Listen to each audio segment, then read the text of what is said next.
deeply distraught to be late today. I don't think you were that late. 10 minutes is too late. If you're not 15 minutes early, you're late. How's that? I'm with that. Yeah. I can. Yeah. I mean, I tell my kids. I was early. Were you 15 minutes early? Yeah, but I didn't come here. I went to Farmer's Market and got some coffee. But there's more coffee. And I can drink coffee all day long, Craig. That's something I aspire to. Do you? I think I once saw you driving in a vintage Bronco. Was that possible? Yeah, it's true. I got it from Danny Bonaducci. Ah. That carpet in that Bronco, Danny was using it when he was... using? Yeah. I always thought the carpet, and I still have that car. I thought if ever I run out of money, I'll get the carpet, chop it up, sell it in little baggies. It probably has a street value of about $30,000. Sure, if you've got some sort of smell. Yeah, burn it down, melt it, extract. There's stuff in there. Yeah, I'm sure. There's probably like angel dust and drugs that used to have. The high-grade stuff. Old school. Yeah, old school. What was angel dust? I never took angel dust. I think it was a horse tranquilizer, perhaps, or something like that. It was either an insecticide or a horse tranquilizer. That was not your thing? I think I might have taken it by accident once. Didn't it make you... It made me want to continue to be a comedian. It was years ago. Pretty strong. It's pretty strong shit. I don't know what happened. I guess we're working now, right? We're always working. I know. It doesn't need to change anything. No, what are you, tired? No, a little bit.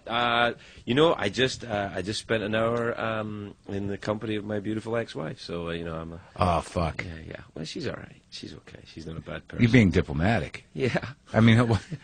yeah, I am. Because you're on a microphone. No, Who would know? No, it's a long time ago. I mean, we divorced a long time ago. It's just, things got to be taken care of.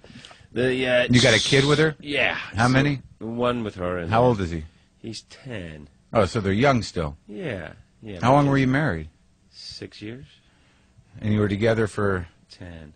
And that was it? That was it. Bad? No, I mean, no divorce is easy, but it's all right. Yeah, I have that too. I have no kids, though. 2 divorces, no kids. See, then you haven't been divorced. It doesn't count. Like, who gets the CDs and stuff? That's not a divorce. Fuck. What about heartbreak? What about heartbreak? I'm not talking about barter. We're not talking about money. That's not even part of it. That's just like the heartbreak is just that's what happens before the divorce. Right. Right. But the divorce itself. Well, I don't know. Maybe you guys decided on yours, or you were the one to leave. But No. She left you? I left the house, but she made me go. Well, did you do something, or was it? No, we just ran out of steam. She's really is all right, actually. She's okay. So there's no heartbreak there. That just seems like the beginning of a negotiating process, running out of steam. Yeah, I guess. Yeah.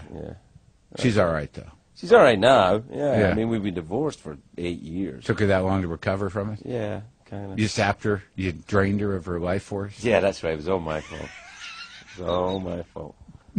Oh, my. So, all right. So now you got your shoes off. Your feet are here. Yeah, my feet are here. Sorry, is that I want you to be comfortable. Do you have a feet I just want to... Do you have a feet thing? No. Like women's feet? In any kind? No. You? Really? No, you strike me as being a guy who would maybe have I'm feet. very practical when it comes to sex. So just vaginas, then?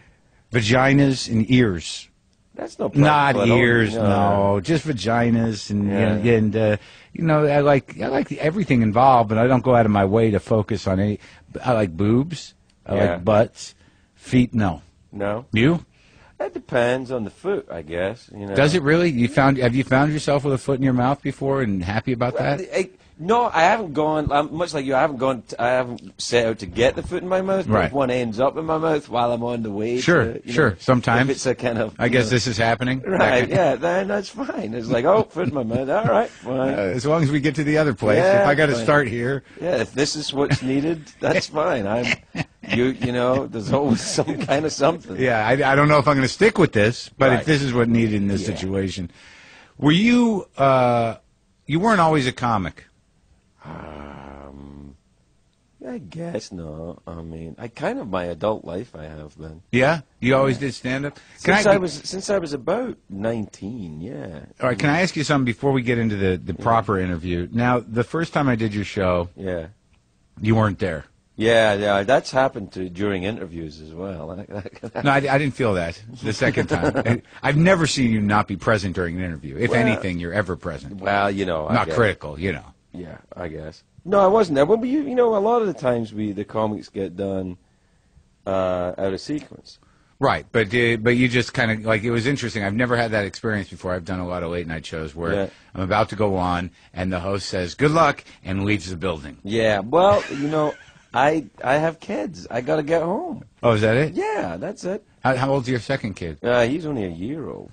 Are you still married to that woman? Yes, I am. Yeah. So you've only been divorced once? Well, technically twice. What was where's the missing one? I was married in Scotland when I was 21, and we got divorced when I was 23. Oh. So I kind of doesn't really count. What led to that marriage?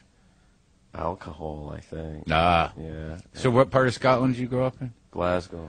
That's a rough town, man. Well, actually, I didn't really grow up in Glasgow. I grew up in Cumbernauld, which is an extra rougher, more unpleasant suburb of a rough town. I was in Glasgow for maybe a week doing a comedy festival, and I've never seen such a celebration of public vomiting in my life. You should see London, the central London, Soho. Yeah.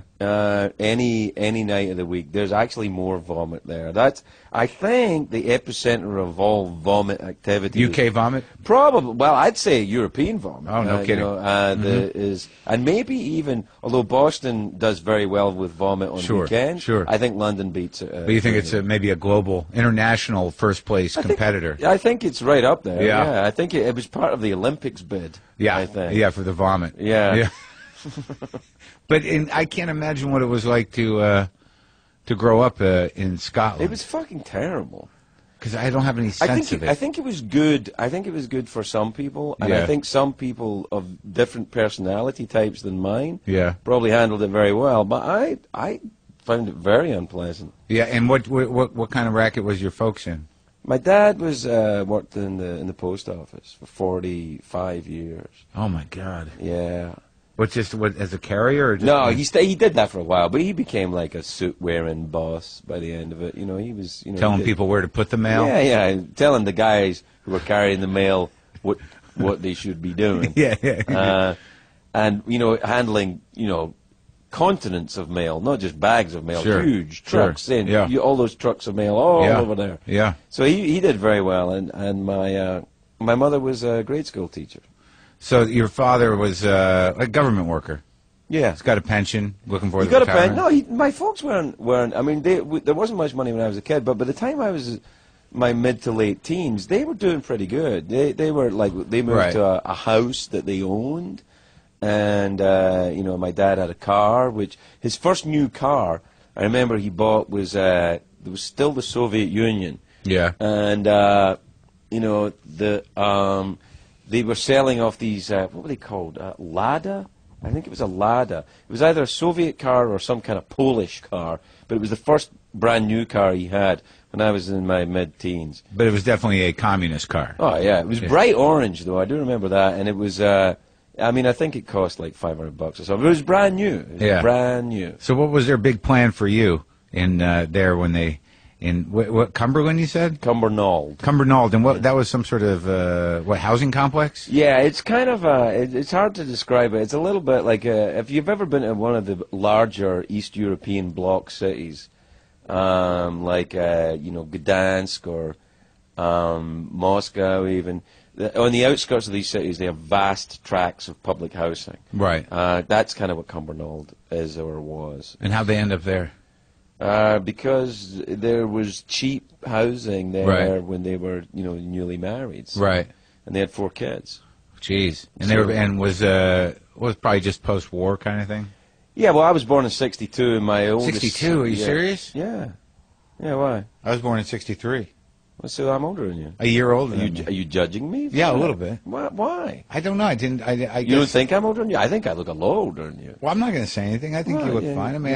You're being diplomatic now. I am. You have a fragile show business ego. I don't want to push any buttons. I don't know how fragile mine is. Is yours fragile? Yeah, I'm very sensitive. Really? Yeah. I don't know. I used to be. I think this show is taking care of that. Yeah? Yeah, it's been kind of demystified. What, a little bit. It's beaten out of you? Well, a little bit. I mean, people are so fucking mean. They are, when you start doing a show like this, like the Late Show. Yeah, but the first year. Who the fuck is this guy? Yeah, why doesn't he go home? Yeah, fuck you. Well, I don't understand him. He's a douche. Is he gay? No, it's his accent. What the fuck? Everything. Then I guess the way you transcended that was not going to the chat boards. Not going to Don't go to the comment sections. Don't go. Well, to yeah, that takes a little longer. That takes about 3 years. Thank you, Aaron. How do you drink your coffee? I drink the lattes. You do? I do, but they're non-fat. No, I thought I'd take you for, and then maybe you're a latte guy. All right. Well, what do you think? You thought I was black coffee? I drink black coffee. Well, that's because you're exciting. Yeah, I don't know. I think you were probably, if you weren't a comic, you'd have been a detective. No, I don't think so. Yeah, I an do unusual not, detective.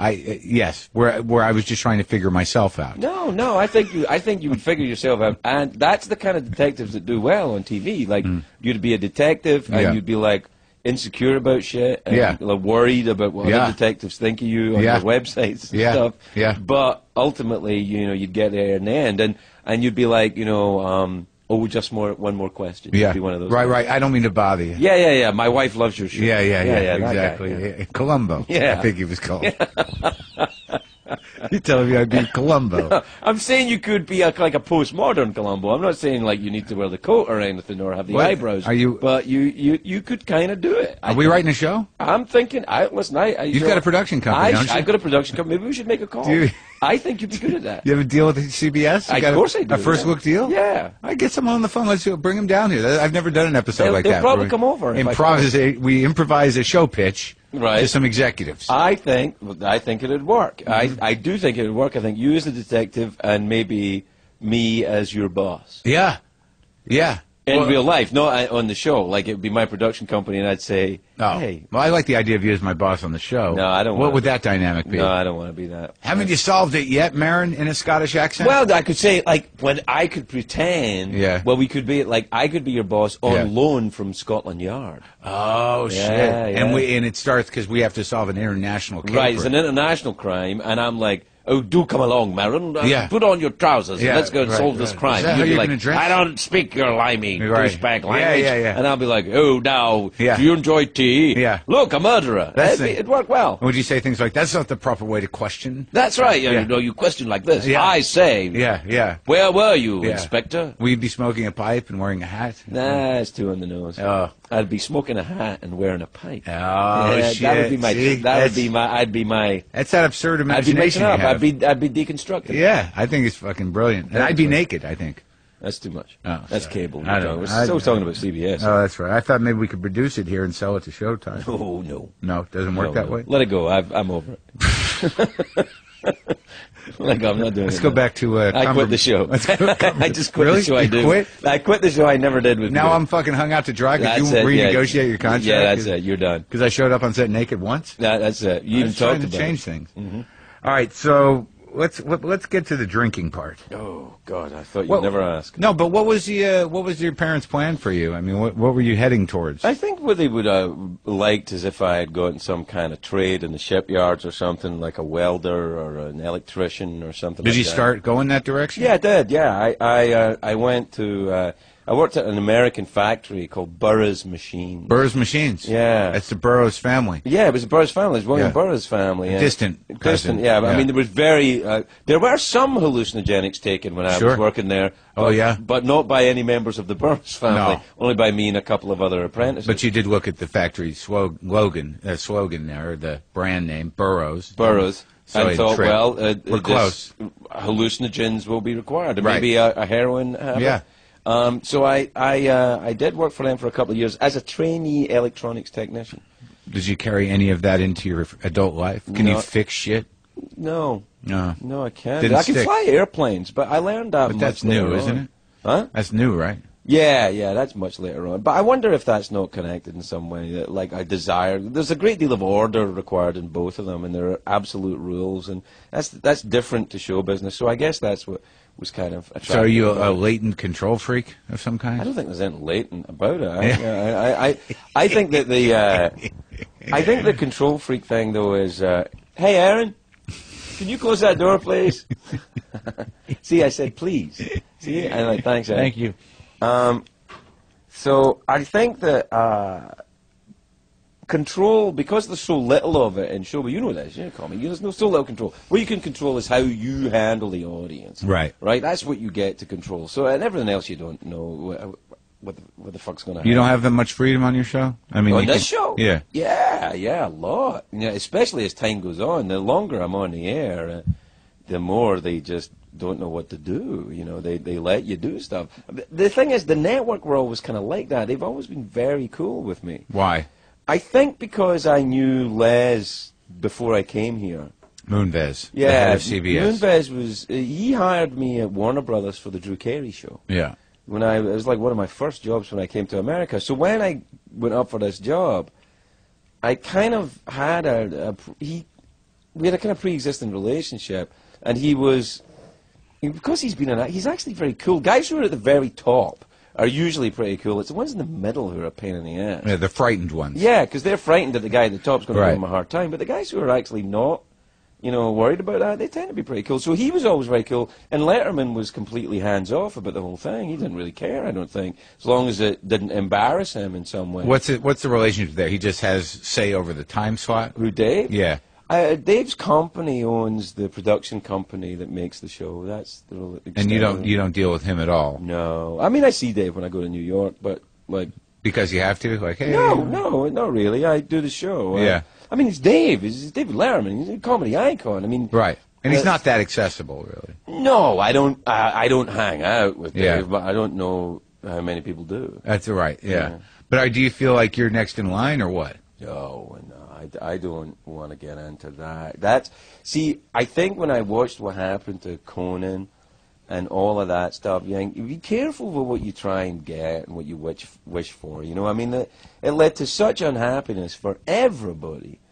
I think the desire for, they pay me pretty good to do this show, and I get to do what I want. And I think, having ambitions for, Dave's crown is not really a way to happiness for me. Well, no, but not necessarily ambitions. But, obviously the conversations are had.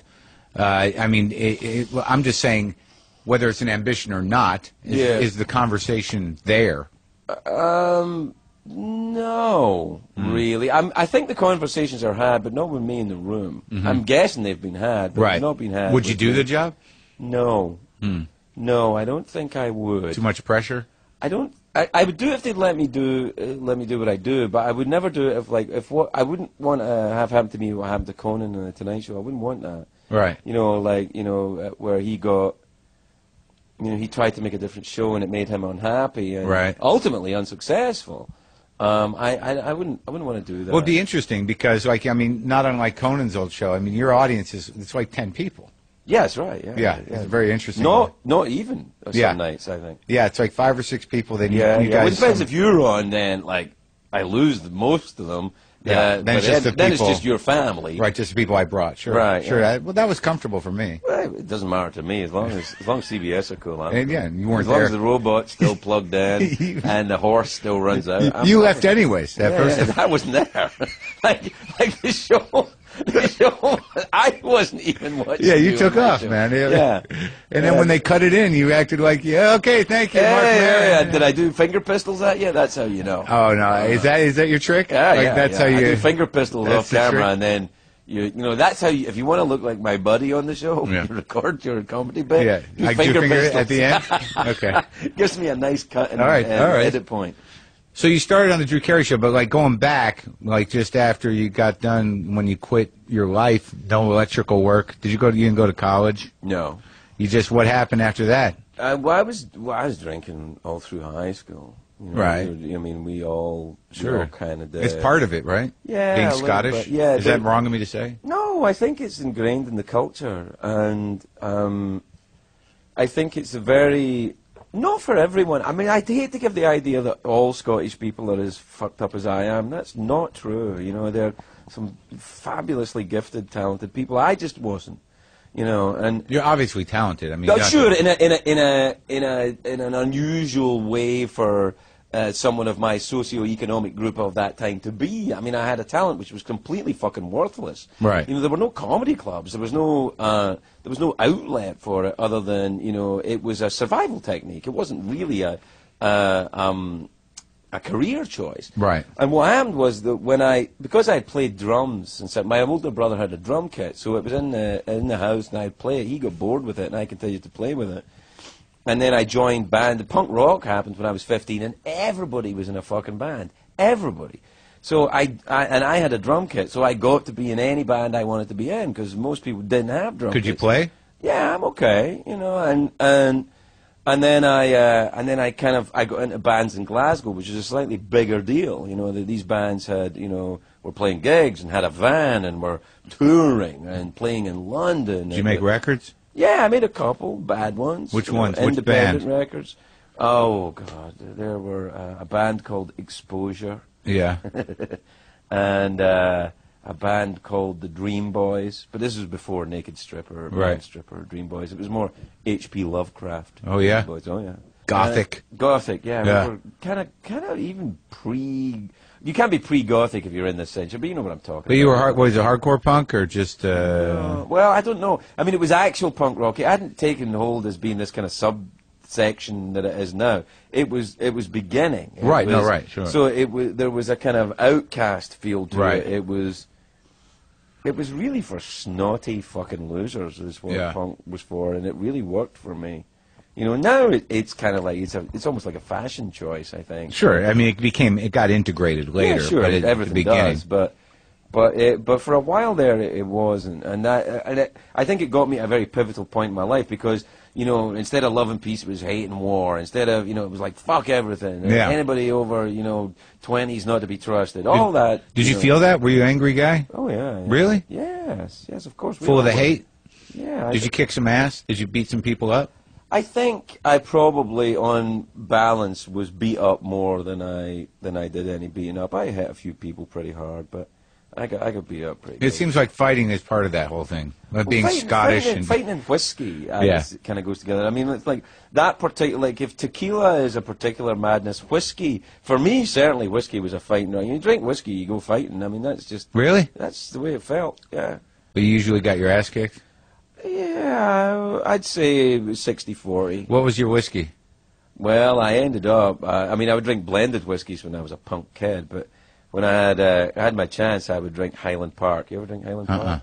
It's a whiskey made in Orkney, which are islands off the north coast of Scotland. Had you been there? Yeah, I've been there. Yeah. You went to the factory? No, I never went. By the time I went there, it wasn't a good idea for me to go to the factory. But I want to see the guy that makes my thing. Yeah, no, I didn't. By the time if I was going at that point, I'd say I want to see the guy that was trying to kill me. But no, I drank whiskey and I drank beer and just got all fucked up. But anyway, that's how I kind of drifted into show business because of the punk rock thing. That's what opened the door in a weird way. How so? Because it was an acceptable form of show business for working class boys. And nothing really was before that. You couldn't say to someone, I want to be an actor. You get your fucking head kicked in. Right. You know, this is before fucking Train Spotting or any of that. There's no fucking But it's not before James Bond. No, it's not before James Bond, but I mean, Sean Connery went to London and was dancing on the stage of right. So that would be worse to say. That would be terrible. Yeah, but the thing is, that's why Sean Connery is so fucking tough because he became an actor out of a tough neighbourhood in Edinburgh in the 1950s when he came to prominence. Yeah. That would be fucking bad. Yeah, you couldn't sell that. I want to dance, and then perhaps... Yeah, I'd like to be on the stage doing South Pacific. There is nothing like a dame. That's what he was doing. You can't imagine it, but that's what it was like, that big hairy man. Valley High is calling. Is that an easier impression to do for you because you're Scottish? Oh, is it just a tweak? It's in the curriculum. It is? Yeah, you learn it in second grade in Scotland. Yeah. Sean Connery and Michael Caine. Is Michael Caine Scottish? Easy, very easy. I don't know why. Just simple, easy, very easy to do. Bish bosh, diggly dong, bing, splash. There you go. Bosh. All right, Batman. He's so good. The two of them and The Man Who Would Be King. Best what fucking a great movie. Fucking movie. You know, though, when they were trying to make that, John Huston was trying to make that movie, he started off with Errol Flynn and Humphrey Bogart. That's how long it fucking took him to make that movie. It's a weird movie because it's really like a strange Freemason movie. Yeah, it is.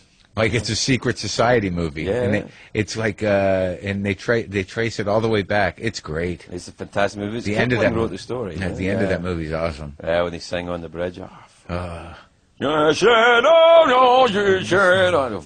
Yeah, he sings on the bridge, and then Michael Caine gets the head. He gets the head. Oh. Brings it back. Yeah, that's right. 10 shillings was 10 shillings to paint Major McCrinnan. So all right. So how'd you get started doing comedy in a punk band outside of it, the ironic part of it? Well, you see, here's the thing. Yeah. At the same time, there was punk rock. There was this kind of slight. It was a kind of a movement called alternative comedy in Britain, and it was different a little bit than what they call alternative. It was comedy. older. It was before. It was who were they? Not Simon Munnery. It was. Yeah, it was Alexi Sale Yeah. and Rick Mail and Ed Edmondson and you know. The 70s? Late 70s? Late 70s, yeah. These guys are all about 5 or 6 years older than me, which means nothing now, but meant a lot then. Right. So they were in their early 20s, and I was in my teens. So they were kind of doing the sort of punk rock equivalent of Right. comedy. It was very informed by punk rock. Yeah. And so when it led to shows like The Young Ones, and, right. you know, and that kind of thing. But it was that was how it happened, because in punk rock or in music circles then, there was a great love of the idea of some kind of anarchic comedy, and so a lot of times bands would be introduced by comedians, and that's kind of how I started. You said you could do that? You thought in your head? No, the rest of the band thought I could do it. I actually would never have put myself up for it, and I did do it. The first time I did it was at a punk festival at the ICA Gallery in London, and I was wearing a kilt because I thought that would be funny, and I was so nervous. My knees were actually moving; you could see them moving, and all these Cockney punks down the front were shouting, "It's knees a knocking! It's knees a knocking! It's knees knocking!" It's like, oh fuck, this is awful. They saw through you. It was like it was the worst feeling I ever had in my life. I couldn't wait to do it again. And you went up as you? Yeah, I went up as a character called Bing Hitler, because I thought that would get their attention, but I never thought beyond the name. So I said, "Good evening, I'm Bing Hitler," and then I got a laugh, and then I had nothing. You know, it's like, oh shit. And then it's days of knocking. But it was odd though that there's a very odd feeling, and only professional or comedians who have survived any length of time, I think, understand this. The failure is almost as exhilarating as the success. The failing on stage is almost as much fun. In a weird, twisted fucking way. Well, I always felt that, like, you know exactly who you are and what you're doing. Right. There's a romance to it. You're all alone in front of 100 people. It's like any misery you've ever felt in your life is no more, it's not self-pity anymore. You're completely accurate. Everybody fucking hates you. And you can feel it in your chest. You can feel it, yeah. And is that fun? There's a certain attraction. It's exhilarating. To it. Yeah, there's a certain attraction to it. Yeah. Once you can own it, once that moment where you're like, oh, this is going badly. Yeah. And I can't go anywhere. I once saw Lou Black die on stage at the Edinburgh Festival, and it was one of the most horrendously difficult, angry crowds I'd ever seen in my life. And I didn't know Lou at the time, and I watched him, and he was having a terrific time. Was he going at him? Yeah, he was. He was opening up on him. He was fucking fearless. And see, you know, people talk about comedians being fearless. There's nothing fearless when the room's with you. No. When the room's with you, there's nothing fucking fearless in that. Like, it's great. Yeah, it's fine. You could sleep through it. Yeah. When the room's fucking 100%. Then you're like in it. Fucking. Let's go. You can mix it up a little. Yeah. Bit. That's fun. Yeah, I can't imagine him for him tanking with the amount of energy he brings to a performance. It was great to watch. He was really great, and I talked to him about it. How many? That must have been years ago. It was a long time before he was big. Yeah, it was before he became successful. Right, I remember him then because he was doing the same kind of thing then. Right, it was but he hadn't quite honed it, I guess, or it hadn't become. He wasn't on the Daily Show yet. Right, well, there wasn't that. And they just were. Oh, they were terrible to him. I was there once in Edinburgh. I'll never go back. Really, you didn't like it? Well, I didn't have any cachet. I was there with small audiences. It was a real fight to get people in, and it was just like I don't like crowds, generally speaking. Yeah. And that thing is such a clusterfuck, and it's a month. It's a month. Were you sober when you went? Yeah. Yeah, see, that's your problem. I did my first 5 Edinburgh festivals before I got sober. After I got sober, I did it twice and never went back. When did you get sober? 92. Well, you've been sober a while. Yeah, it's coming up on 20 years. Oh, you're an old statesman. Yeah, getting that way. Yeah. It's kind of freaking me out, actually. It's actually in about 2 weeks from now. Really? Yeah. Yeah, 10 so days. What did being Hitler evolve into then to get you a career? You know, I started doing some character stuff about, you know, some very, very Scottish things with this name that became a character. The name was actually one of the other guys, Peter Capaldi, who's now a very famous actor in Britain. He thought up the name. And I stole it from him. And then he... I turned it into this kind of mad Scottish, if it's not Scottish, it's crap character. But before that was on Saturday Night Live. And then I kind of just did that. And then when you do that, I guess what happened was that theatres and stuff, because there was no comedy club, so I would do it in bars. But the bars is where, like, theatre directors and actors and shit would work. Like, it wasn't all working men's bars. It was some kind of arty bars. So, like, Michael Boyd at the Tron Theatre, this guy who since went on to the Royal Shakespeare Company, he was running a tiny little theatre in Glasgow called the Tron Theatre. And he said, you should come and do stuff in the theatre. And I'm like, fuck yeah, because they're sitting down and they're pointed at you. Yeah, and the bar's not even in the same room. They're not saying your knees are knocking. Yeah, I mean, they want you to succeed. And they did. And he used to have this kind of talent night. The first thing I did, he had a talent night in the bar, the Gong Show, and people would get gonged off, you know. And I did it one night, and I came second. I did well. I lost to a very old man, a very old Scotsman who played Ghost Riders in the Sky on a harmonica, and he should have won. He was fucking great. You can't top that. You look at old guy and harmonica. Yeah. You be Richard Pryor. This guy's going to beat you. Yeah. You know, and he was fantastic. What did you do? You know, I did my shtick. I did my. What'd that look like? It was this character? Yeah, and a comedy song. Right, but as a character, like you were mocking the Scottish thing? Yeah, I was like a super kind of extra. I guess the equivalent now is if you did a very, very right-wing conservative character. It would be a similar kind of parody. I suppose. And who were the guys in? I mean, was Billy Connolly around? Who were Billy your was models? the only one. Billy was the only... the only comic in Scotland. Yeah, there's only one I'd ever heard of. You know, Billy was the only one. Billy was like Elvis. Before Billy, there was nothing. Yeah. And there was no others. None. Yeah. And then... He certainly is good, though. Oh, he's fantastic. You ever seen him live? Yeah. My God. He does 2.5 hours. Well, I was at the Aspen Comedy Festival, and you know, he was sitting eating breakfast by himself, and he knew I was doing a one-person show there, and he invited me to eat breakfast with him.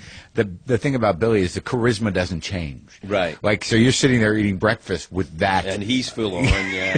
No, the thing about Billy is he does 2.5 hours, then he comes off stage and looks for another 2.5 hours to do before. Yeah, yeah. It's like a tick with him. He doesn't stop. Did you do that kind of storytelling? I do now. I see that now. Yeah.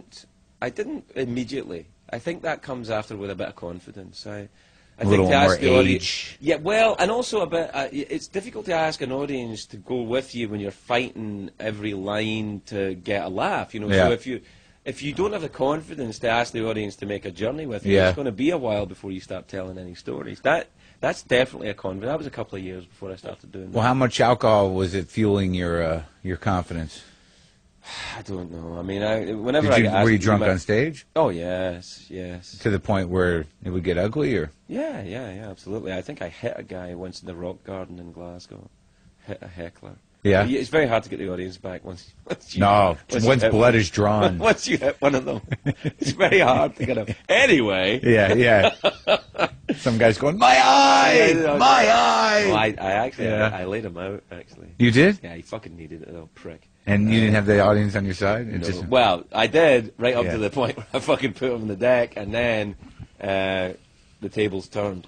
So ultimately he won, I suppose. So when did you come to the States? I came over, it was kind of like intermittently. I came over early on when I was 21 years old. I met this girl and we went to New York City. Yeah. And I was working in construction to earn a living. I was an illegal immigrant. Illegal immigrant. Yeah. So I was in New York City. I was living in the East Village, and Where in the East Village? 11th Street, above Venero's Bakery. I know where that is. Yeah, exactly. What year? 84. No shit. I was on second between A and B. I used to in do the door at Save the Robots. That was right on my corner. When Save the Robots opened up, I was on the door there. Dmitry Solzhenitsyn, who opened the club, I knew him. It was the After Hours Club. Oh yeah, I didn't open until 3. Yeah, I was there. I was there in '89. That's when I lived there. Well, no, '89. I was already long gone. I'd gone back to Scotland. Ran away. Mm-hmm. Save the Robots. You were a bouncer. First couple of nights it was open, yeah. And that was it? Yeah, I'm not cut out for that kind of thing. So you were there 2 days? Yeah, I mean, I still went. I just didn't have an official title after that. So you're working construction, hanging out after hours to save the robots? Yeah, and working in a dance theater group. You were dancing? Yeah, the American Moderns Dance Theater. How the fuck did you end up there? This gay guy came up to me in a bar and said, "Do you want to be in my dance troupe?" And I was like, "Yeah, all right." And actually, it was for real. And I joined this. It was a theater company. Did you know how to dance? No, it's experimental dance. You just, put on a leotard and wave your arms around. Yeah. And I mean, I would go up to. They had this big studio at the New York City Ballet, and they would, everybody would go and dance and shit. I was really there to have sex with the girls, and there's very little. And disappoint the guy that got you into the troupe. Well, them's the breaks. Yeah. But the thing is though. It worked out because I kind of enjoyed it, and I was 21. Yeah, I didn't do it. You can do anything. I could do anything. Yeah. I could work all day, do coke all night. Then fucking nothing touched me. Yeah. If I have a fucking, if I have a steak after 9 o'clock at night, I have a fucking hangover for 3 days. Now. Yeah, and it's bad, right? It's bad. Getting old it's hard on your body. It's not for pussies. No. A lot of people get out of it. Yeah. So, all right, so then you go back to Scotland, and then how do you all of a sudden have an American television show business career? Did you do TV there? So I'm doing this Bing Hitler thing, and it starts taking off. Bing Hitler still existing? Yes, I start doing it. And you add more to it? Add more to it, add a little more character to it. It starts becoming a bit of a thing. It's kind of fun. What's the character? It's characters, like I say, it's like that guy. It's still that guy, all right.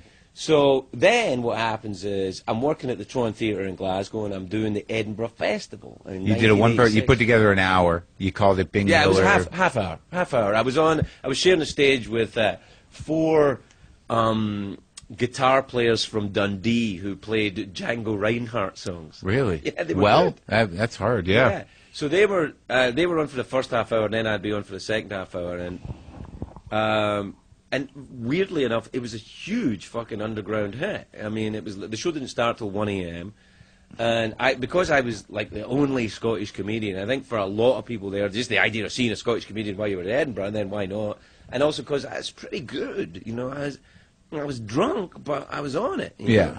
And by that time I'd racked up a little bit of airtime. I mean, I'd done some work in New York. I'd done a little bit at the Comedy Store when Lucian Hold was there. At the comic strip.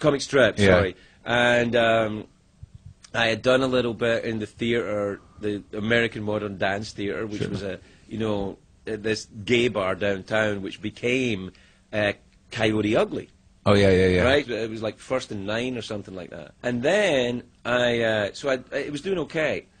And I did the Edinburgh Festival, and I got an agent from London. This agent from London came to see me and said, you can do well. And so I got some gigs actually in comedy clubs where Alexei Sale was playing, where Rick was playing, where, these guys were. And then... Like Jongleurs and stuff? Or right. Comedy Store? I never actually played Jongleurs, but I played all the other ones. Comedy Store and all these. And eventually what happened is... As Bing Hitler. Yeah, all the Bing Hitler stuff. And then... Bruce Hills and Andy Nullman turn up from the... Montreal. Right, and then it's a Scottish comedian, they're trying to have an international festival, they find a comedian from Scotland, they're like, fuck, found one. We got one. And Billy. Right, so, and they can't get Billy because he's too expensive, so they get me. Yeah. And I go over and I do well in Montreal. What year is that? It's 87. Now I drop the Bing Hitler thing, I start using my own name and I do stand-up. And I'm still drunk. And it's not as good. But 2 years later, I go back to Montreal, 89. This time, I've lost a little weight. I'm kind of, that inconsistent way drunks are. Some nights they're great, some nights they're not so great. So one night, I go out on the gala, and I fucking kill. It's just great. CBS, in 1989, fly me in here to L.A., and say, we'll put you on a deal. They give me a deal. I do a pilot. When you get this, I do a pilot with Gwyneth Paltrow, Zach Braff, and a couple of other people who are, they're like in their late teens at the time. I'm in my I'm like 25, 26.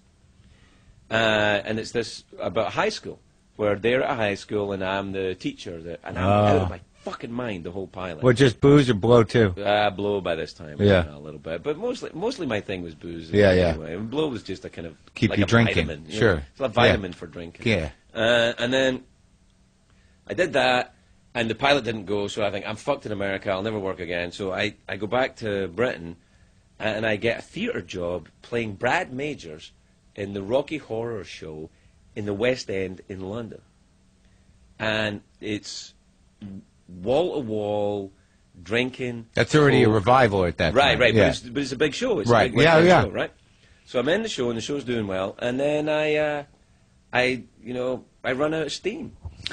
I just run out of steam, and I Burnt get out. sober. I know some people who... How bad did that bottom look? Well, I was... Was it dark? Was it like, it's over? I've talked a lot about it. Oh, you have? It's kind of like...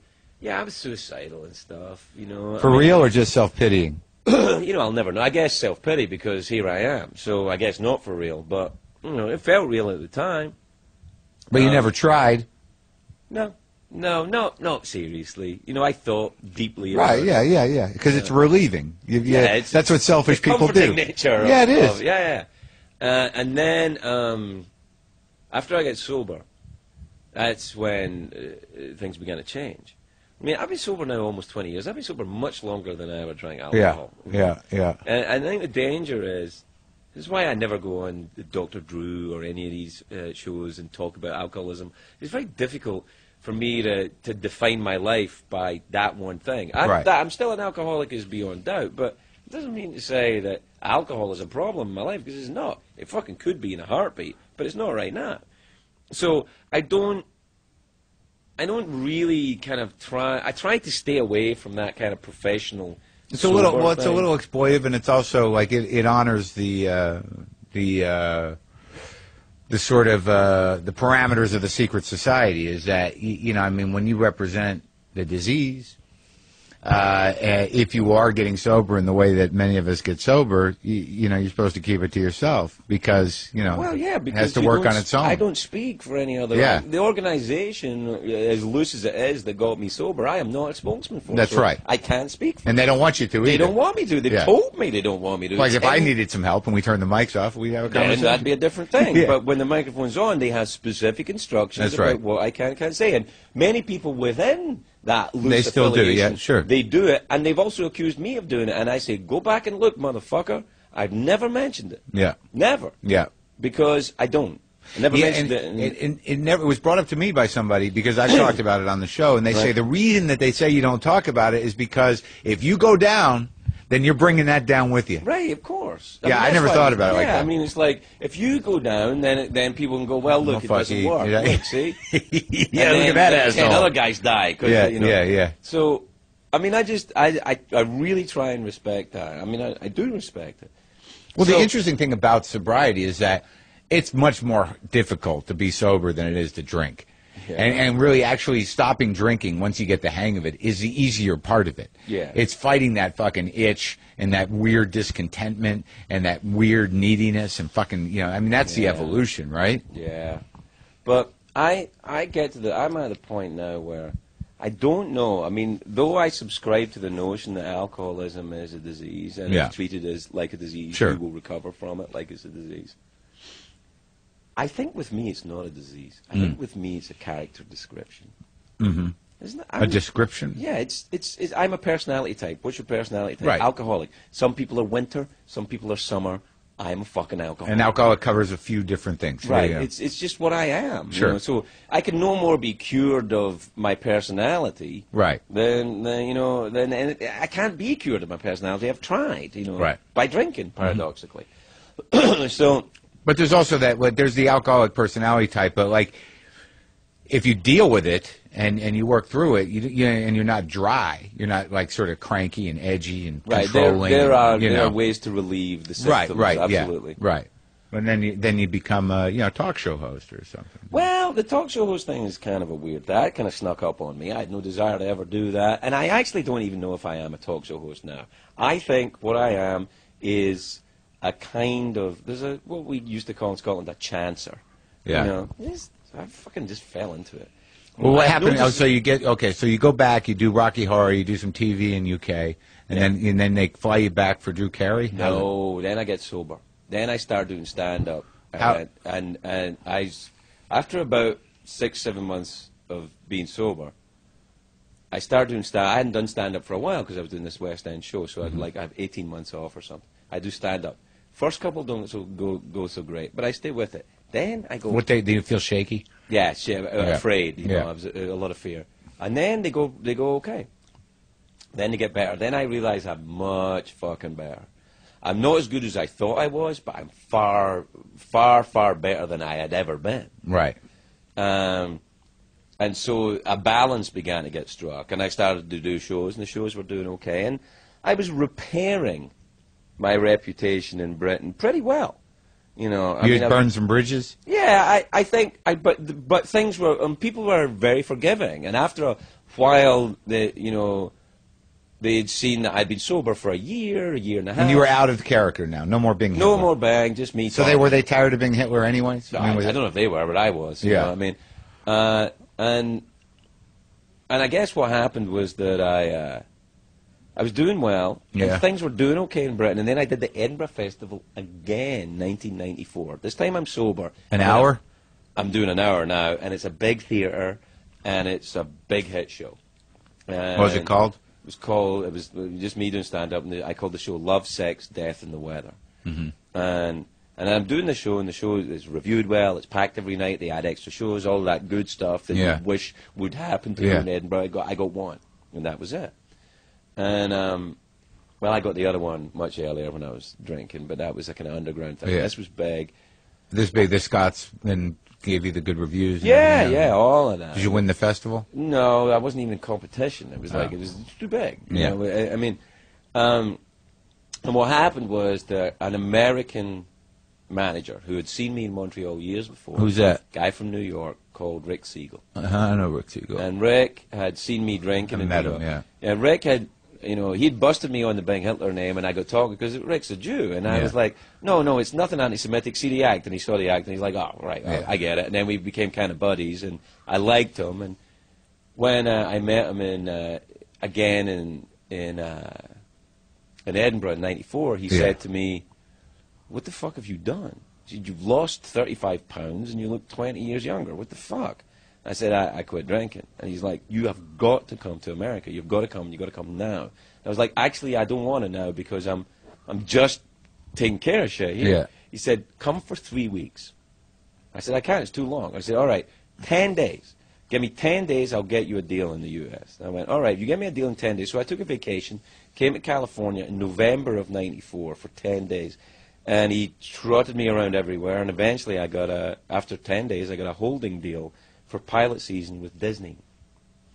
And then they brought me over for pilot season the following January '95. On my third audition for a pilot, I get this pilot with Betty White. Betty White and Marie Osmond. It's called Maybe This Time. Yeah. So I do the pilot, and I think, oh, fine, I'll do that, get out of the way. The pilot gets fucking picked up. The show goes on the air on ABC. After about a dozen, maybe less, I go to the producer of the pilot, Michael Jacobs, and say, I got to quit. This is the worst fucking show. I hate it. And he's like, are you crazy? Nobody quits a pilot. You're fucking, a show. Nobody quits a show. You don't quit a sitcom. Yeah. This is you. You'll never have to work again. If this thing goes, I'm like, I like working, and I don't like doing this. This is bullshit. So he was like, oh, you got to go talk to Disney. So I go and talk to Dean Valentine, who at that time was the head of Disney Television. Yeah. And I say, I want out of here. And everyone's like, oh, you'll never get out. And he goes, okay. And he paid me to the end of the season. Really? Yeah. Ever that guy needs me to collect his groceries or, give his kids an intern at the show or anything like that, and he can just call me. That's cool. Yeah? He let me out. But did you still have the same relationship with them, or it was done? No, we were done. The deal was over. They canceled the show. He knew he was going to cancel the show. And I saw him after that, later on, at a party. Yeah. And I said, I can't thank you enough for what you did. And he said, look, I'm looking at you and I'm looking at this show, and I'm thinking, you've got a future in this town, but this show fucking doesn't. Who do I make friends with? Oh, really? Yeah, he's a smart guy. That was great. Yeah. That's a good story. Yeah. That's a good politics story. Yeah, he was show terrific. business politics. Smart. Yes. And I was out of that show. I fucked around, went for a couple of auditions, and then I get this job to audition for the Hispanic photographer on a new show. This is how bad casting is. A new show they're making called Suddenly Susan with Brooke Shields. Yeah, I remember, yeah. Right, so they bring me in to be the Hispanic photographer. I do my Latino accent. Everybody's fucking laughing their ass off. It's terrible. And then at the end of it, Tony Sepulveda, who's head of casting at that time at Warner Brothers, said, "That's the worst Latino accent I ever heard." I went, "Yeah, I know." And he said, but the Drew Carey show, which is a year-end, is looking for an English boss. Can you do an English accent? And that's when I said, "Si, senor, yes, I can." and they gave me 3 episodes on Drew Carey.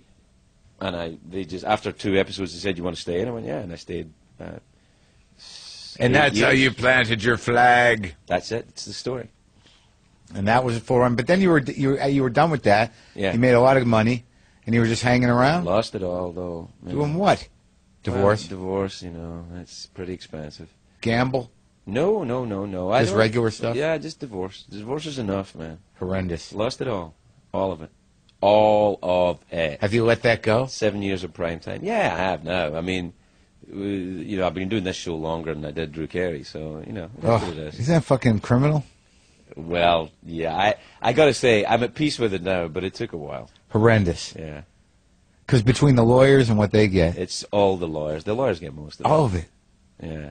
And because the lawyers, they turn out your ex because they don't trust you anymore. Right. So they're going to trust the lawyer. Right. And the lawyer's telling them, "Oh, he's hiding money." Right, all of that. They do all that, and they create discord so that they can keep it open. Yeah. Because resolution means the end of the revenue. I know. So So even you can't trust your lawyer. Right. You can't trust anybody. It doesn't make sense. It's amazing. Yeah, it's pretty tough. All right. So you didn't want to be a talk show host. So how'd that offer reveal itself? Well, what happened is Kilborn famously quits. Right. He's doing this show and he quits. He didn't like the money or something like that. I mean, I think it was simple as that. Good decision he made, huh? He's done all right for himself. I don't know. I mean, listen. Where is he? I don't know. I really don't know. Doesn't matter. I don't know why he did it. But you know what? I'm glad he did. Yeah. So he did it, and then, it was pretty, most people remember what happened. They had a bunch of people try out for this show, a lot of different... I think I might have. Yeah. No, I didn't make the cut. No, Michael Ian Black did, yeah. And... he came pretty close. He was my stiffest competition, I think, Michael. And they narrowed it down to 4. It was Michael Ian Black, D.L. Hughley, me, and Damien Fahey. And then I got it, Do you know what was the decision process? LaSalle. Peter LaSalle was what did it. Yeah. Peter LaSalle was a producer of this show to this day. And the Tonight Show, right? Tonight Show for 30 years. He took Dave over CBS when the whole NBC Leno Letterman thing happened. He mentored Jon Stewart. He was very complimentary of my stand-up. Was he? Yeah. Well, see, that's good. Yeah, I enjoyed it. Because if he doesn't like your stand-up, he won't talk to you. Yeah, no, it was very exciting to meet him. Yeah, you weren't there, of course. No, no, that comes later. That's when Peter says, "You should see this guy." We're going to put him on your show tonight. Yeah, we have tape of him. Peter's a legend doing this. Yeah, no, I know. Yeah. And so what happened was I came in and did one night because they'd asked me to do one night. Right. And I said to Peter at the time, because I met him and I knew who he was and stuff, and I said, "Thanks for letting me do this. This should be a lark." And, yeah. And, Can I get a copy of that tape? Yeah. And he said to me, I'll never forget it. He said, "This is not a lark." He looked at me right in the eye and he said, "I have one discernible skill, and it is finding guys like you. And if I'm right, you're lightning in a bottle, and you're going to be here for a long time." And I went away and I thought, he's out of his fucking mind. Yeah. He's crazy. Yeah. And then after I'd done the show for like a week, I was like, "Oh, no, I get it. I should do this." And I do. You're different than other guys. I'll tell you that. Yeah, I think that's true. You, because, I mean, I grew up watching Letterman. I know John, kind of, from back when we were younger. I know Leno. I watched Carson. I watched Kimmel. Yep. You do something that no one does, which is a long-form monologue. Yeah.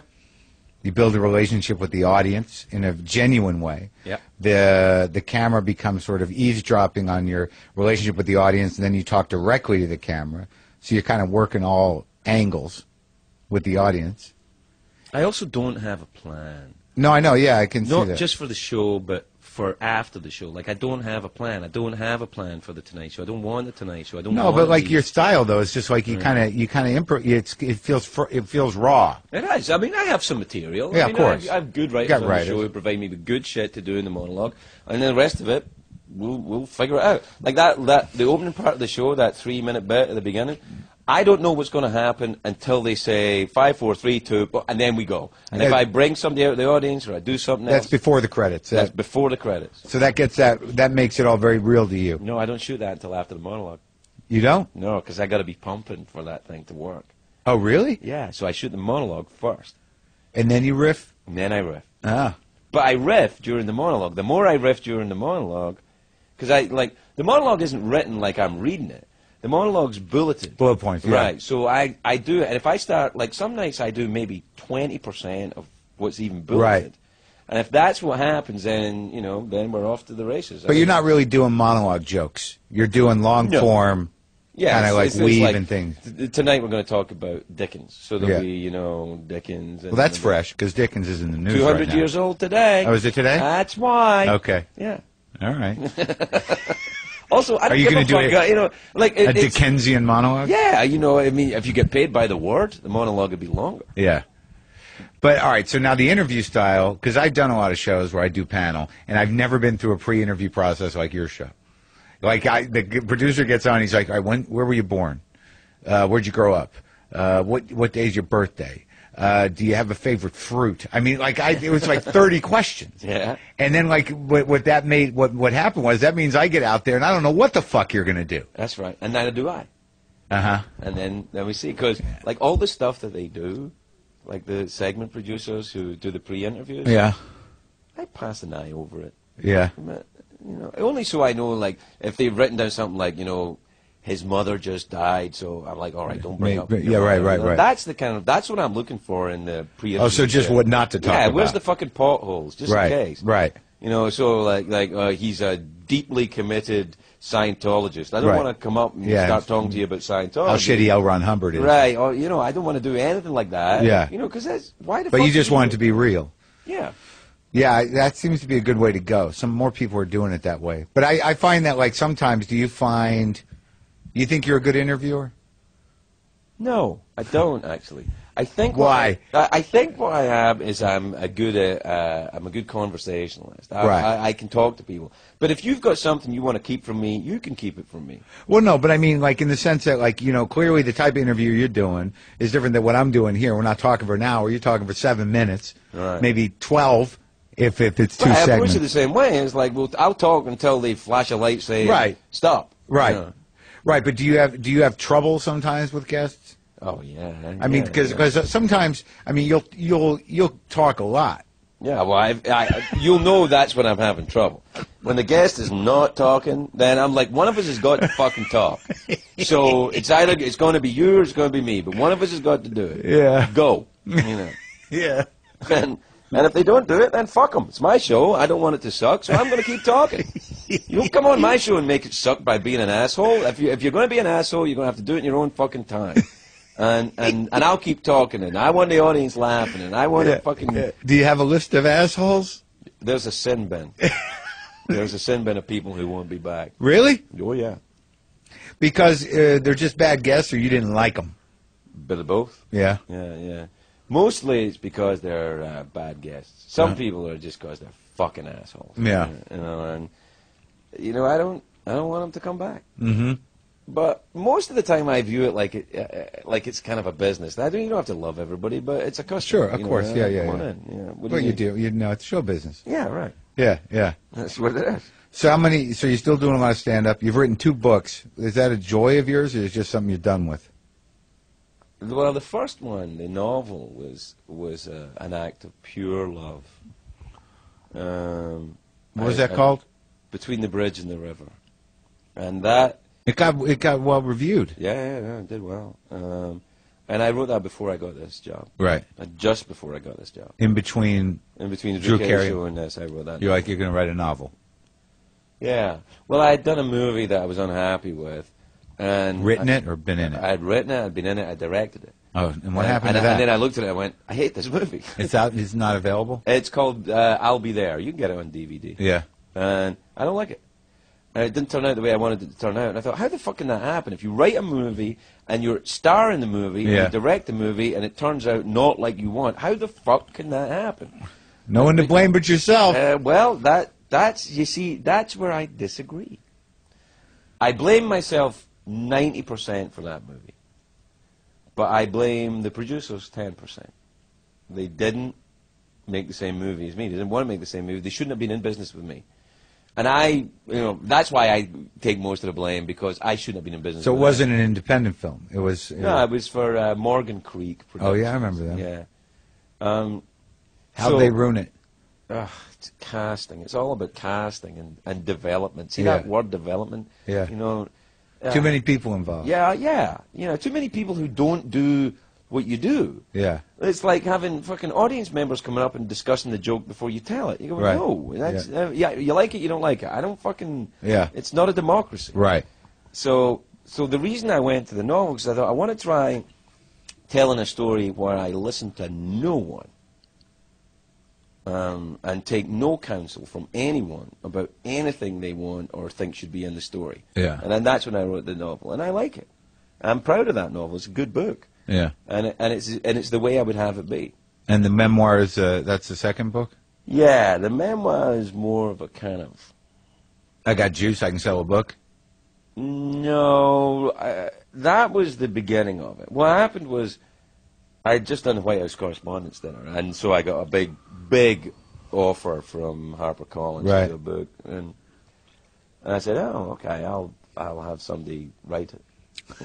I'll talk to somebody. And I'll take all this fucking money." And then I started to think about who I would do it, and I was angry at non-existent people that I hadn't met for getting my book wrong. And so I wrote it myself. And what happens is, well, you know that. I mean, even if you're doing a shitty gig somewhere, you want it to be the best you can fucking be. You know? And so I started writing the book, thinking, well, I'll do this myself. And then when I got into it, I really it mattered to me, and it does matter to me. And I think I did a good job, and it tells the story as accurately and as honestly as I can remember it. Right.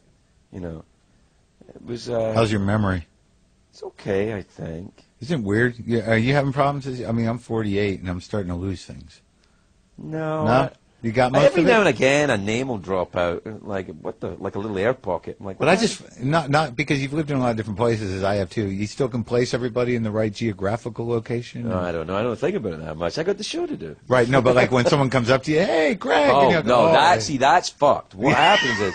That's terrible, because what happens if you get any degree of fame, even the little amount of fame that I've got, people come up to you and go, "Hey, Craig," and you don't know if you met him or not, man. Right, and they'll play you.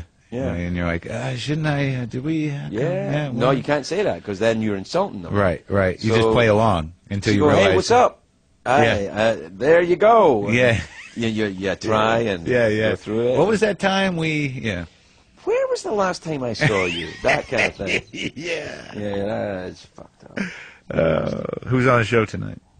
I don't know. All right. That's all right. There's no reason for you to know. I'll recognize them when they come out. When did we last see them? Well, thanks for talking to me. No, it's nice to be on your podcast. All right, we good? Yeah, I think we're good.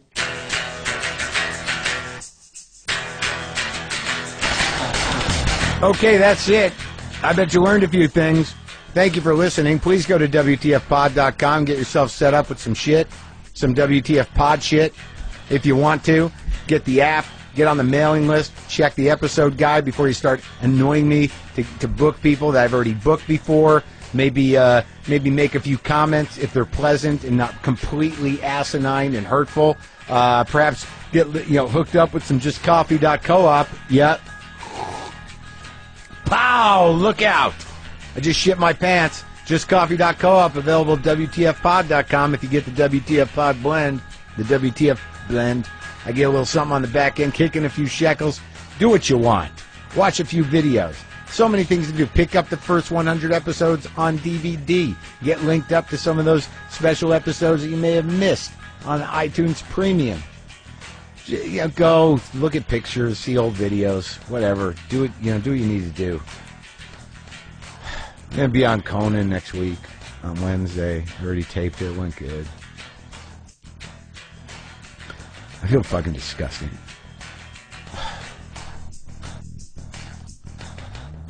I made my own almond milk and the Vitamix. That's something.